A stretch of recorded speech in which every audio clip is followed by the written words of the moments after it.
সেদিন ছিল কোজাগরী পূর্ণিমা। ঘরে ঘরে লক্ষ্মী পুজো, বারোয়ারি পুজো তো আছেই। চাঁদের আলো আর কৃত্রিম আলোকসজ্জায় ঝলমল করছে শহর। এই প্রথম আমি উত্তরবঙ্গে বেড়াতে এসেছি। খুব ভালো লাগছিল কলকাতা থেকে অনেক দূরে এই ছোট্ট শহরের উৎসব মুখর রাতটি। আমি উঠেছিলাম ধর্মশালায়, দুবেলা বাইরে খেয়ে নিতাম। সেদিনও রাত 9টার পর একটা হোটেলে ঢুকেছিলাম। হোটেলের রান্না ভালো, রকমারি পদ পাওয়া যায়।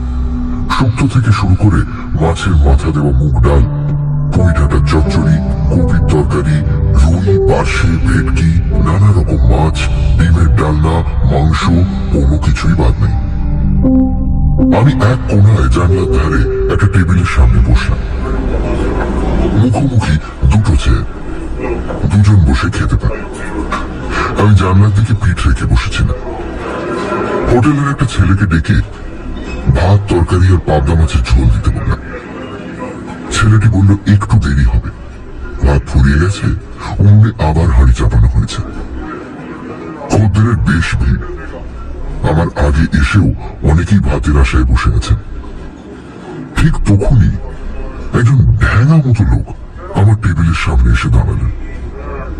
ফ্যাকাশে মুখ, দু চোখের তলায় কালি পড়েছে, অথচ শরীরের কাঠামো দেখে মনে হয় একসময় বেশ জোয়ান পুরুষ ছিলেন। বয়স 30-এর মাঝামাঝি, কি তার একটু বেশি হবে। কুণ্ঠিত ভাবে তিনি বললেন, আমি এখানে বসলে আপনার অসুবিধে হবে কি? আমি বললাম, না না, এটা তো দুজনেরই টেবিল। যদিও একটা পুরো টেবিল দখল করে খাবার সুযোগটা হাতছাড়া হলো বলে মনে মনে আমি একটু ক্ষুণ্ণ হলাম। ভদ্রলোক আমাকে ধন্যবাদ জানিয়ে চেয়ার টেনে বসলেন। তারপর একটু ইতস্তত করে বললেন, আপনাকে এখানে আগে কখনো দেখিনি তো, বেড়াতে এসেছেন? হ্যাঁ, আমি জবাব দিলাম। কলকাতা থেকে? আমি ঘাড় দোলালাম। আমার বাড়িও কলকাতায়।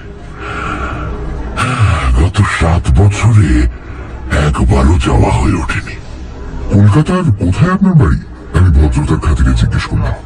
ভবানীপুরে, কালীমোহন ব্যানার্জি লেনে। ও, ওই যে ইন্দিরা সিনেমা আছে না? আরে, আমিও তো ওখানেই থাকি, প্রিয়নাথ মল্লিক রোডে। আপনার কোন বাড়ি? দেশগায়ের লোকের সঙ্গে বাইরে কোথাও দেখা হলে খুব তাড়াতাড়ি যেমন সংকোচ কেটে যায়, ব্যক্তিগত প্রশ্ন এসে পড়ে। আমাদেরও তাই হলো। কথায় কথায় দুজনের পরিচিত কয়েকজনের নামও বেরিয়ে পড়ল। ভদ্রলোকের নাম বীরেশ্বর রায়। আমি জিজ্ঞেস করলাম, আপনি কলকাতা ছেড়েছেন 7 বছর, তাই বললেন না? হ্যাঁ, এখানে আছি 2 বছর। তার আগে 1 বছর আমি একটা চা বাগানের ম্যানেজার ছিলাম। সে তো খুব ভালো চাকরি, আমি না বলে পারলাম না। শুনেছি রাজার হালে থাকা যায়, তো সেই চা বাগান কি বন্ধ হয়ে গিয়েছিল? না, আমি ছেড়ে দিয়েছি। সে কি, কর্তৃপক্ষের সঙ্গে মনোমালিন্য হয়েছিল বুঝি? তাও না। ভদ্রলোক কয়েক মুহূর্ত চুপ করে রইলেন। তারপর বললেন, আপনাকে সব খুলে বলছি, মানে কাউকে না বললে আমার মন হালকা হবে না। সবাইকে সবকিছু বলা যায় না, কিন্তু আমার মনে হচ্ছে আপনি আর সবার মতো নন, সহানুভূতিশীল মানুষ। বিশেষ করে আপনি আমার পাড়ার লোক। আপনাকে বলতে আমার আপত্তি নেই, অবশ্যই আপনার যদি শুনতে আপত্তি না থাকে। মোটেই না, আমি হেসে বললাম। হাঁড়িতে চাল ফুটছে, ভাত না হওয়া পর্যন্ত গল্প করে কাটানো যাবে। আমি যা বলবো তা কিন্তু একটি ঘটনা, যাকে আপনারা বলেন অলৌকিক, তেমন কিছু। আমি কিছু বলার আগেই একটা ছোকরা এসে ভদ্রলোকের খাবার অর্ডার নিয়ে গেল। তিনি শুধু ভাত আর মাংসের কথা বলে দিলেন। এখান থেকে মাইল 30 দূরে একটা চায়ের বাগানে আমি ম্যানেজারের চাকরি পেয়েছিলাম। ভদ্রলোক শুরু করলেন, আমার স্বাস্থ্য খুব ভালো ছিল। এক সময় খুব মারদাঙ্গা করতাম, সাহসের অভাব ছিল না। সেটাই ছিল আমার ফার্স্ট কোয়ালিফিকেশন। চায়ের বাগানে কুলি মজুরদের নিয়ে কাজ, ম্যানেজারকে অনেক রকম সমস্যার মোকাবিলা করতে হয়। আপনি যা ভাবছেন তেমন পায়ে পা দিয়ে সুখের চাকরি নয়। শক্ত মানুষ না হলে টিকতেই পারবে না। অবশ্যই অন্য যোগ্যতাও যে আমার ছিল না এমন নয়। বিজ্ঞানে আমি একজন স্নাতক। আমার বাংলোটা ছিল বেশ বড়। সেখান থেকে মাইল খানেক দূরে কুলি কামিনদের বসতি। বাড়ির কাজকর্মের জন্য এক পাহাড়ি ছোকরাকে আমি রেখে দিয়েছিলাম। সে জুতো পালিশ থেকে রান্না বান্না সবই করত। চৌকস ছেলে। আমার বাংলোর কাছাকাছি আর কোনো বাড়ি ছিল না, শুধু একটা পুরো বাড়ি ছাড়া। পুরো বাড়ি বলছি এই জন্যেই যে বাড়িটা চুন প্লাস্টার খসে পড়ে ইটগুলো যেন দাঁত বার করা, কার্নিশের এখানে ওখানে বট ওষুধের চারা। বাড়িটা দোতলা, আমার কোয়ার্টারের মতো বাংলো ধাঁচের নয়। দরজা জানলা সব সময় বন্ধ থাকতো। বাড়িতে যে কেউ বাস করে না তা বলে দিতে হয় না। চারিদিকে সবুজ আর সবুজ। কলকাতা থেকে এসে জায়গাটা আমার খুব ভালো লেগে গেল। কয়েকটা ঘটনায় আমার শক্তি আর সাহসের পরিচয় পেয়ে কুলি কামিনরা আমাকে বেশ সমীহ করে চলছিল। বেশ ভালোই কাটছিল দিনগুলি। রাত্রে ময়দার রুটি আর হাঁস মুরগি কিংবা হরিণের মাংস খাসা রান্না করত ছেলেটা। প্রায় 1 মাস কেটে গেল। সেদিন ছিল পূর্ণিমার রাত। চা বাগানের আকাশে পূর্ণিমার চাঁদের রূপই আলাদা। বড় বড় আকাশ ছোঁয়া বাড়ি নেই, শুধু বাগান আর বাগান। তাই চাঁদের আলো এমন ছড়িয়ে পড়ে যে তার রূপলি সুধায় মনের মধ্যে একটা মাদকতার সৃষ্টি না হয়ে পারে না। চা বাগানে সন্ধ্যের পরেই রাত নামে। কলিদের বস্তিতে বেশি রাত পর্যন্ত হই হুল্লোড় চললেও আমার বাংলোর চৌহদ্দির মধ্যে জনমনিষ্যের সাড়া পাওয়া যেত না। নিস্তব্ধ নির্ঝুম পরিবেশ। রাত 8টার মধ্যেই আমি শুয়ে পড়তাম। সারাদিনের খাটাখাটুনির পর গাঢ় ঘুমে ডুবে যেতাম। সেদিন হঠাৎ ঘুম ভেঙে গেল। বাইরে থেকে কার যেন হাসি ভেসে আসছে। আমি অবাক হলাম। এত রাত্রে কে হাসে? এখানে লোকজন নেই। তাছাড়া এই জায়গাটা চা বাগানের সম্পত্তি। বিনা অনুমতিতে বাইরের লোকের এখানে আসা নিষেধ। আমি বিছানা ছেড়ে উঠলাম। টর্চটা হাতে নিয়ে বাইরের বারান্দায় এসে দাঁড়ালাম। বাইরে চাঁদের আলোর যেন বন্যা বয়ে যাচ্ছে। তখনই আবার সেই হাসিটা ভেসে এলো। কে কে?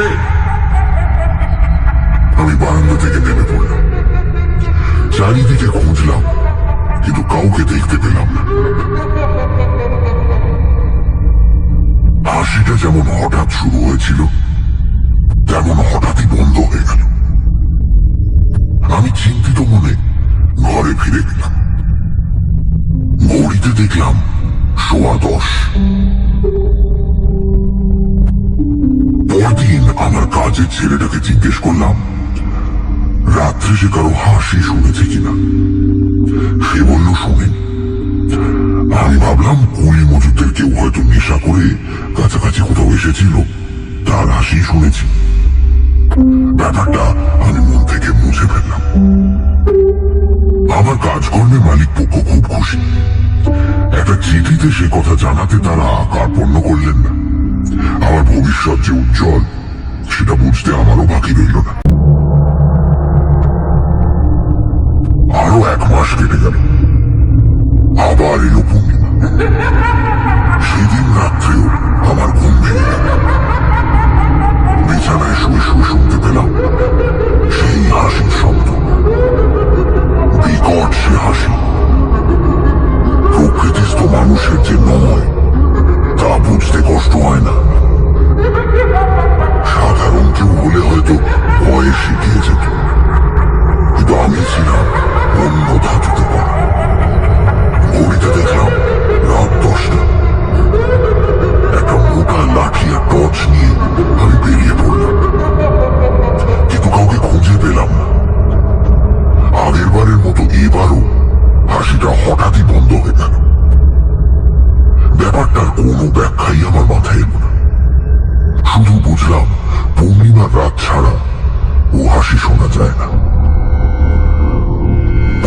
লোকটাকে জিজ্ঞেস করে জানলাম সে কোনো হাসির শব্দ শোনেনি। আমার কথার জবাব দেওয়ার সময় সে অদ্ভুতভাবে আমার মুখের দিকে তাকাচ্ছিল। বুঝতে পারলাম ও মনে করছে আমার মাথায় কিছু গন্ডগোল হয়েছে, তাই ওকে আর ঘাটালাম না। পরের পূর্ণিমার রাতেও সেই একই ঘটনা ঘটল। এবার আমি কান চেপে শুয়ে রইলাম। আর কেউ ওই বিধৌটে হাসি শুনতে পায় না কেন তা আমার বোধগম্য হলো না। একবার মনে হলো আমি কি স্নায়বিক পীড়ায় ভুগছি, কিন্তু সেই চিন্তা আমি মন থেকে উড়িয়ে দিলাম। পরের পূর্ণিমায় আমি আর শুয়ে থাকতে পারলাম না।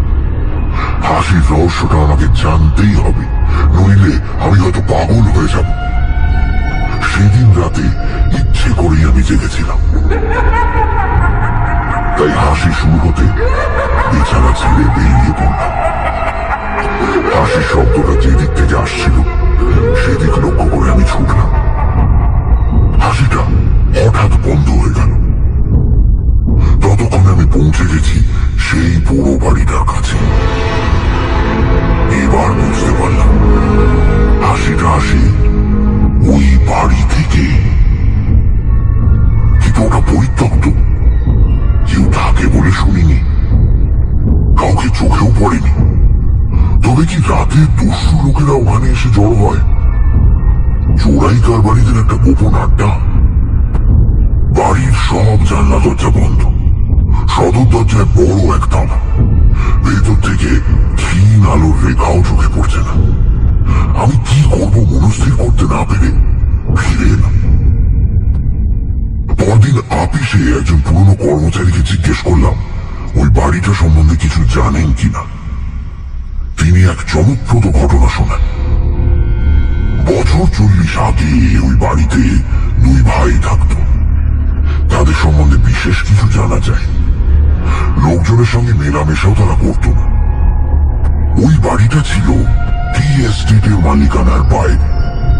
শোনা যায় ছোট ভাই নাকি ছিল বদ্ধ উন্মাদ। তাকে দোতলার একটা ঘরে শেকল বেঁধে রাখা হতো।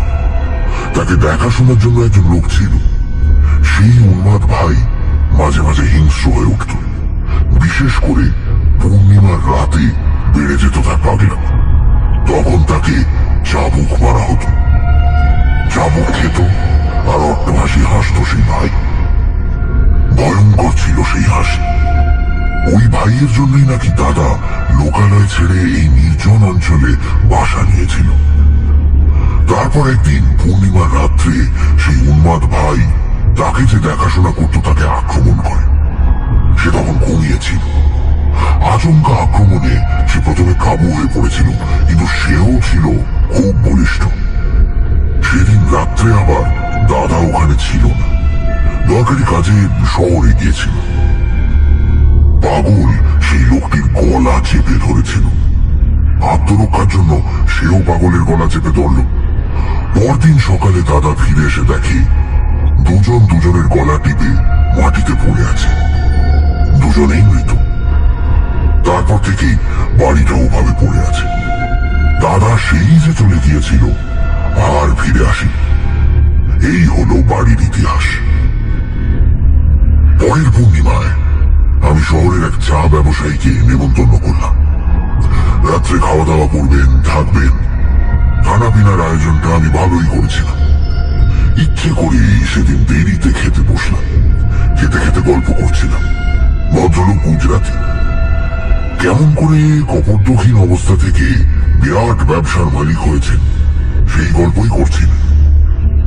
আমি তার কথা শুনছিলাম আর হাত ঘড়ির দিকে তাকাচ্ছিলাম। মনে মনে একটা উত্তেজনা অনুভব না করে পারছিলাম না।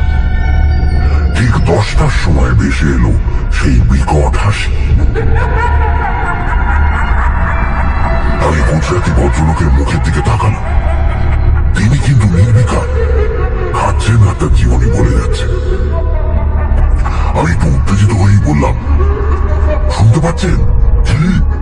ভদ্রলোক অবাক হয়ে আমার মুখের দিকে তাকান। একটা হাসি? হাসি? আরে কার হাসি? ভদ্রলোক এদিক ওদিক তাকালেন। কই, আমি তো কারো হাসি শুনতে পাচ্ছি না। একটু কান পেতে শুনুন। আমি অসহিষ্ণু গলায় বললাম, আমি স্পষ্ট শুনতে পাচ্ছি। ভদ্রলোক ভুরু কুঁচকে মনঃসংযোগ করার চেষ্টা করলেন। তারপর গান নেড়ে বললেন, আপনি বোধহয় ভুল শুনিয়েছেন, কেউ হাসেনি, আপনার মনের ভুল। ভুল শুনছি? এইবার আমার ধৈর্যচ্যুতি ঘটল। প্রায় চিৎকার করে বললাম, প্রত্যেক পূর্ণিমা রাত্রে আমি এই হাসি শুনছি, আর আপনি আমায় বলছেন আমার মনের ভুল। ভদ্রলোক কেমন অদ্ভুত দৃষ্টিতে আমার দিকে তাকিয়ে রইলেন। আমি বুঝতে পারলাম তিনি আমার মস্তিষ্কের সুস্থতা সম্বন্ধে সন্দিহান হয়ে পড়েছেন। চোখে মুখে ভয়ের চিহ্ন ফুটে উঠেছে। বোধহয় ভাবছেন পাগলের পাল্লায় পড়েছেন। আমি অতি কষ্টে নিজেকে সংযত করে ভদ্রলোকের কাছে ক্ষমা চাইলাম। বাকি সময়টুকু আমরা চুপচাপ খেলাম। পরদিন সকালেই ভদ্রলোক বিদায় নিলেন। মনে হলো তিনি যেন পালিয়ে বাঁচলেন। জানি না ওই ভদ্রলোকের জন্যই কি না এই কথাটা চাউর হয়ে গেল যে আমার মাথায় গন্ডগোল দেখা দিয়েছে। এর অফিস থেকেও এ ব্যাপারে একটা খোঁজ খবর করতে এলেন। তিনি অবশ্যই আমার আচরণে অস্বাভাবিক কিছু দেখলেন না, ফলে চাকরিটা রয়ে গেল। একটা কথা কিন্তু আমার কাছে পরিষ্কার হল, আমি ছাড়া আর কেউ ওই হাসি শুনতে পায় না। পরের পূর্ণিমায় আমি ঠিক করলাম একটা হেস্তনেস্ত করতেই হবে। সেই রাতে আমি প্রস্তুত হয়েই ছিলাম। হাসি শুরু হওয়ার সঙ্গে সঙ্গেই ওই বাড়ির দিকে দৌড়লাম। আমার বাঁ হাতে 5 ব্যাটারির একটা বড় টর্চ, আর ডান হাতে ছিল রিভলভার। বাড়িটার সামনে আসতেই হাসি থেমে গেল। আমি এক মুহূর্ত বোধহয় ইতস্তত করেছিলাম। তারপর সদর দরজায় এক লাথি মারলাম। পুরনো দরজা আর আমার প্রচন্ড পদাঘাত দরজার একটা পাল্লা ভেঙে গেল। আমি ভেতরে ঢুকলাম। চারিদিকে টর্চের আলো ফেলতে লাগলাম। বহুদিন অব্যবহৃত হয়ে পড়ে থাকায় ধুলোর স্তর জমেছে মেঝের উপর। কোনাগুলি থেকে কালো কালো ঝুল ঝুলছে। দীর্ঘকাল পরে ঘরে বাতাস ঢোকায় টর্চের আলোয় অসংখ্য ধূলিকণা উঠতে দেখলাম। তারপর হঠাৎ দোতলার একটা ঘর থেকে কেউ যেন হেসে উঠল, যেন আমাকে ব্যঙ্গ করে হাসল। আগেই বলেছি আমার ছিল প্রচয় সাহস। এতটুকু দ্বিধা না করে আমি লাফ দিয়ে 2-3টে সিঁড়ি টপকে দোতলায় উঠলাম। তারপর যে ঘর থেকে হাসির শব্দ এসেছিল সেই ঘরের বন্ধ দরজায় এক লাথি মারলাম। দরজাটা বেজানো ছিল, তড়াম করে খুলে গেল। আমি টর্চ জ্বালিয়ে আর রিভলভার উঁচিয়ে ঘরে ঢুকলাম। সমস্ত ব্যাপারটা যদি কোনো দুষ্টু লোক বা দলের চক্রান্ত হয়, মানুষকে ভয় দেখিয়ে ওই বাড়ি থেকে দূরে সরিয়ে রাখাই হয়ে থাকে তাদের আসল মতলব, তবে তা আমি ভেঙে দেব, এই ছিল আমার সংকল্প। কিন্তু ঘরে ঢুকে আমি তাজ্জব বনে গেলাম। ঘরে কেউ নেই, এমনকি একটা আসবাব পর্যন্ত নেই। ফাঁকা শূন্য ঘর। আমি চারিদিকে টর্চের আলো বুলোচ্ছিলাম। হঠাৎ একটা অশরীরী অনুভূতিতে আমার সর্বাঙ্গে কাঁটা দিয়ে উঠল। মনে হতে লাগলো কে বা কারা আমার প্রতিটি নড়াচড়া লক্ষ্য করছে। আমি কাউকে দেখতে পাচ্ছি না, অথচ অদৃশ্য কারণ উপস্থিতি অনুভব করছি। সে যে কি ভয়ঙ্কর অনুভূতি তা আপনাকে বলে বোঝাতে পারবো না। বীরেশ্বরবাবু একটু থেমে টেবিল থেকে জলের গিলাসটা তুলে এক ঢোক জল খেলেন। তারপর গিলাসটা নামিয়ে রেখে আবার বলতে লাগলেন। বোধহয় 2-3 সেকেন্ড আমি ওই ঘরে ছিলাম, কিন্তু আমার মনে হচ্ছিল যেন সময়ের আর শেষ নেই। তারপরে আমি ছিটকে ঘর থেকে বেরিয়ে দুর্দার সিঁড়িতে নামতে লাগলাম, আর তখনই আবার শুরু হলো সেই হাসি। শরীরের রক্তহীন করা বিভৎস হাসি। আমার মতো সাহসী পুরুষেরও শীততারা বেয়ে যেন বরফ জলের ধারা নেমে এলো। কোন রকমে বাড়িতে এসে শুয়ে পড়লাম। সারা রাত ঘুমোতে পারলাম না। এরপর প্রত্যেক পূর্ণিমার রাত্রে ওই হাসি আমাকে যেন চুম্বকের মতো আকর্ষণ করত, আর আমি 2 কান চেপে বিছানায় ছটফট করতাম। ক্রমে আমার শরীর ভাঙতে শুরু করল। হয়তো চোখে মুখেও এমন কিছু ফুটে উঠত যার জন্য সবাই আমার দিকে অদ্ভুত দৃষ্টিতে তাকাত, আমার সম্বন্ধে আড়ালে ফিসফিস করত। 1 বছর কোন রকমে সেই ভয়াবহ নরক যন্ত্রণা সহ্য করেও আমি টিকে ছিলাম, কিন্তু আর পারলাম না। চাকরিতে ইস্তফা দিয়ে এখানে চলে এলাম, আর চাকরি জুটিয়ে নিলাম, সেই থেকে এখানেই আছে। কিন্তু আপনি কলকাতায় ফিরে গেলেন না কেন, আমি জিজ্ঞেস করলাম। আত্মীয় স্বজনের মধ্যে থাকলে আপনার শরীর ও মন দুই ভালো হতো। সেখানেই তো মুশকিল। আমার আত্মীয় স্বজনরাও যদি আমাকে পাগল ভাবে, সেটা আমি সইতে পারব না। কিন্তু তারা কেন তা ভাববেন, আমি অবাক হয়ে বললাম। আর তো আপনি সেই হাসি শুনছেন না, ওখান থেকে আপনি চলে এসেছেন। সেটাই তো হচ্ছে কথা। এখানে এসেও আমি সেই হাসির হাত থেকে নিস্তার পাইনি। পূর্ণিমার রাত 10টায় এখানে বসে বসে হাসি আমি শুনতে পাই। পৃথিবীর যেখানেই আমি যাই না কেন, ওই হাসি আমাকে মুক্তি দেবে না। সে কি? আমি স্তম্ভিতের মতো বললাম। ভদ্রলোক জানলার দিকে মুখ করে বসেছিলেন। হঠাৎ বলে উঠলেন, ওই দেখুন, পেছন ফিরে। আমি ফিরে দেখলাম আকাশে ঝলমল করছে রূপলি থালার মতো কোজাগরি পূর্ণিমার চাঁদ। তারপরই ভদ্রলোকের ব্যাকুল কণ্ঠে আমি তার মুখের দিকে ফিরে তাকালাম। তার মুখটা ছাইয়ের মতো সাদা হয়ে গেছে। কোটর থেকে চোখ দুটো যেন ঠিকরে বেরিয়ে আসতে চাইছে। তিনি আর্ত কণ্ঠে বললেন, শুনতে পাচ্ছেন? শুনতে পাচ্ছেন সেই হাসি?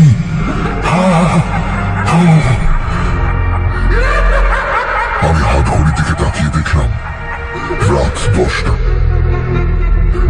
শান্ত হন, শান্ত হন, আমি বললাম। আমার মনে হয় আপনি কোনো সাইকিয়াট্রিস্টকে দেখালে ভালো হয়ে যাবেন। এটা এটা আপনার মনের রোগে দাঁড়িয়েছে। ভদ্রলোক আমার দিকে অদ্ভুত দৃষ্টিতে তাকালেন, তারপর বললেন, আপনিও বোধহয় আমাকে পাগল ভাবছেন, কিন্তু আমি এই ঘটনার কি ব্যাখ্যা করেছি জানেন? কি? আমি জানতে চাইলাম। বীরেশ্বর বাবুর 2 চোখে ফুটে উঠল কেমন একটা গোলাটে দৃষ্টি। তিনি বললেন, ওই ঘটনার সময় আমার জন্মই হয়নি। আমার নিশ্চিত ধারণা আগের জন্মে আমি ছিলাম সেই পাগল।